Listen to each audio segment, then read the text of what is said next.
With a new surge in coronavirus cases, India has surpassed Brazil to now become the second most affected country impacted by the pandemic. India is reporting a record of nearly 169,000 COVID-19 infections. That data from the health ministry moves India into the second highest spot for cases worldwide. India's overall tally reached 13.5 million, surpassing Brazil's 13.4 million cases. The United States continues to lead the global toll with 31.2 million cases. Deaths in India have topped 170,000. As India's second wave of infections builds, with fewer than 4% estimated to have been vaccinated among a population of 1.4 billion, experts say there may be a long way to go before the situation gets better. People lined up outside retailers across England today to enjoy some shopping. UK shops have finally reopened after 3 months of lockdown under the heaviest restrictions in Britain's peacetime history. Getting people spending again is crucial for Britain's recovery. Despite a COVID variant affecting residents, half of adults have received their first vaccination shots, and lockdown measures have cut deaths by more than 95%. Residents are eager to get into pubs and restaurants as well.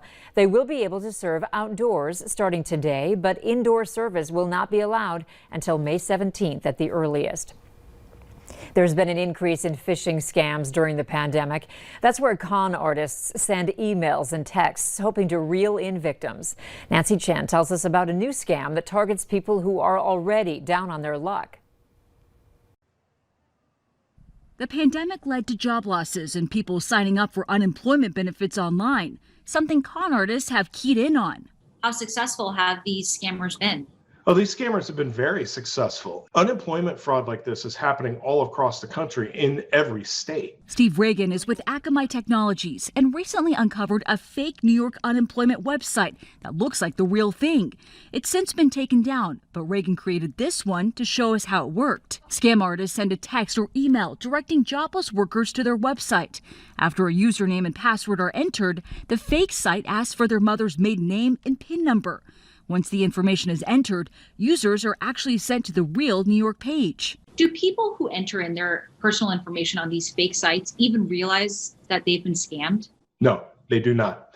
By the time the scam is over, in fact, it forwards you to the real domain, and you'll never notice. But the scam artist now has the info and can log on as the unsuspecting victim and find even more personal information. Everything that a criminal would need to commit fraud using your identity.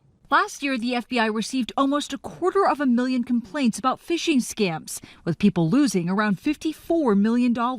If you do fall for one of these phishing scams, the consequences can be pretty severe. CBS tech reporter Dan Patterson says criminals who get personal info can sell it on the dark web. Think twice before you click on any link in your email or your text messages.